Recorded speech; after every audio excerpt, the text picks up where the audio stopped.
How do you create your list in order to play at the right college soccer team for you?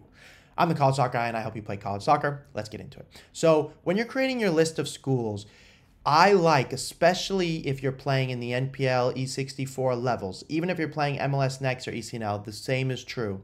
You have to start broad, okay? Unless you already have a college offer and you're watching this video, and if you're starting at 0, you need to start very broad. I'm talking 100 to 150 schools. If you've already started talking to coaches and you're like, I still need to make my list, then you can shrink it a little bit, because if you already have an offer, you don't need to pick any schools below that one. Meaning, let's say you have an offer from Westmont and that's a D2 school. It's a really good one in Santa Barbara. And you're like, I would love this school. I'd love going to this school. But you say, I'd love going to this school.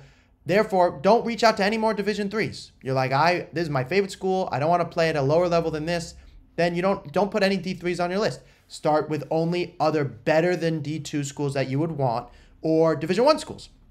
Now, if though you're at the beginning, right, you're freshman, sophomore, then you're like, you got to start broad, because right now you have 0 offers, 0 interest, and you got to start much wider. Now, it's important, no matter where you are in the recruiting process, that you start a list. There's a couple reasons you need to start a list. If you only have a list of 10 schools, right, your favorite schools, say you're from California, you're like, I want to go to Santa Cruz, UCLA, Santa Clara, and Pacific. If those are your schools on your list and you email them and they don't respond to you, then what? You're dead in the water. You have no momentum. And remember, these coaches know each other.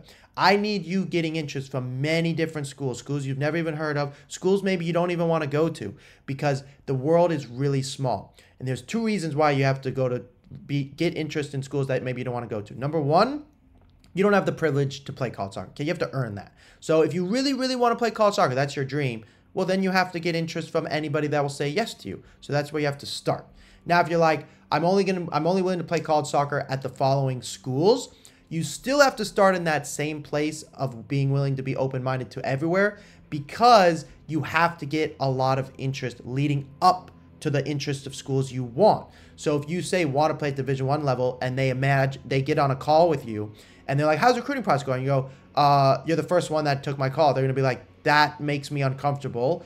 Yes, maybe I think you're a good soccer player, but like, what's your story? Why are there no other schools talking to you? You'd be like, well, I haven't really emailed anybody. You go, okay, you're not trying hard enough, and they're not going to want to talk to you. It's going to make them uncomfortable. So you want to be able to say, no, I've had many other calls. I've been going through the recruiting process, but you're a school that is one that I'm really interested in for these reasons. So I want you getting interest from a ton of schools. All right, so now hopefully you agree with me. You're like, yes, I need interest from a ton of schools, even if I'm not so interested in them. Also, I want you to keep in mind, you don't know what you want yet. You know you want maybe UCLA. Everybody wants UCLA. But you're like, if I don't go to UCLA, I'm not sure what I want. So you have to start in no man's land, which is okay. Like, what I'm telling you to do is make what we call a crappy first draft of schools that you're like, I don't even know if this is a good school or bad school. I just don't know. Now, of course, if you work with me, I will identify the schools for you based off your grades, your GPA, and everything else. So if you work with me, I can identify it for you much more specifically. But if you're on your own, just make what we call a crappy list. Now, you're like, how do I even start this quote-unquote crappy list? And I know that can be a little bit difficult. So what I want you to do is, 1, you can use Google to like find the list of schools, but to be honest, it's really difficult. So I have a platform called Productive Recruit that I have made and partnered with that it allows me to look up schools by major, by location, by division, and the most important key there is I'm able to look it up by division, by education, by major, because you have to pick a school that has your major, and if you create a list of schools without your major, then that does defeat the purpose. So you need to niche it down to your major. If you're not sure what you want to major in, start with business or start with communication, because if you are not sure what you want to major in, odds are you're not going to become an engineer or do something in math. You probably are like, I don't know what I want to do, which means you're going to be in the liberal arts department, which is usually business, communication, sports marketing, sports leadership. That tends to be what athletes are attracted to, if you don't already know you want to become a doctor or an engineer. So now you're saying, okay, I have my list of schools.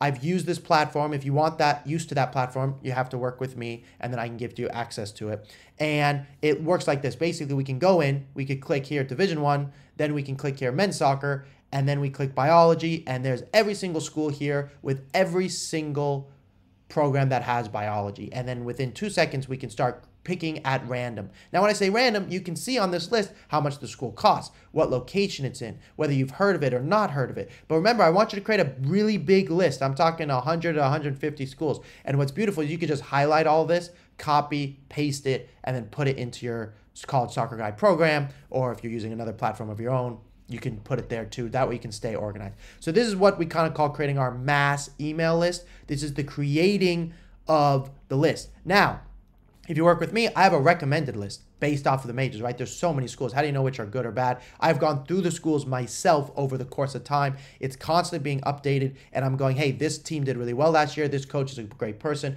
This team plays a 4-3-3. This team plays a 3-5-2. This school's religious. This school's expensive, but this school's really good at soccer. And so I've created my cultivated list by region for you if you work with me, so that way we can basically expedite this creating list process so it goes very quickly, because I've basically created 90 to 80% of it for you.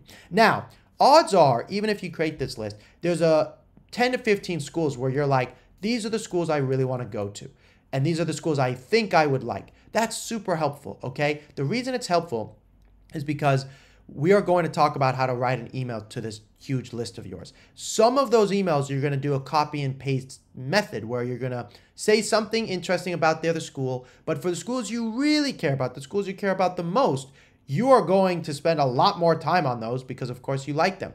Now, the reason you can't only spend time on them is because you risk not getting any interest, and then you're in no man's land. Now, you can follow up with those 10 schools over and over again, and if you say to yourself, I'm only going to play at these 10 schools, or I'm not going to play college soccer, then that's a good method. But if you're like, I really, really want to play college soccer, you cannot be closed-minded to 10 schools.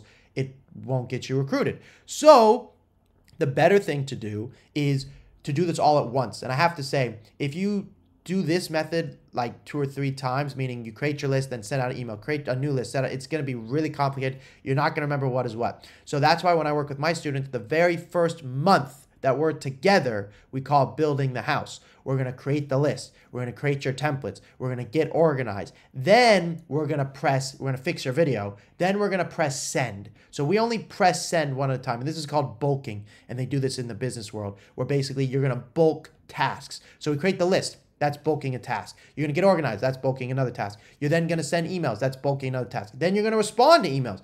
If you try and do this all at the same time, you're just not going to do a very efficient job at it. And then you have that much less likely chance of getting recruited. So this is why the order should be getting organized, fixing your video, creating your template, creating your list, and then pressing send.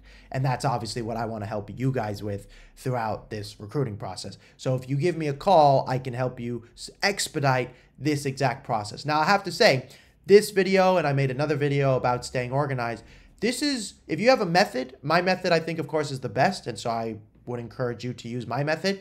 But you don't need anybody other than I can help you speed up the process. But you can do this part on your own. When we get into the next piece, which is going to be sending the emails and responding, that part is going to get really nuanced to your own situation. And then the really only way I can help you with those pieces are if you give me a call. So if you want more help in this process, give me a call. Links in the description or links in the bio, and I will talk to you very soon.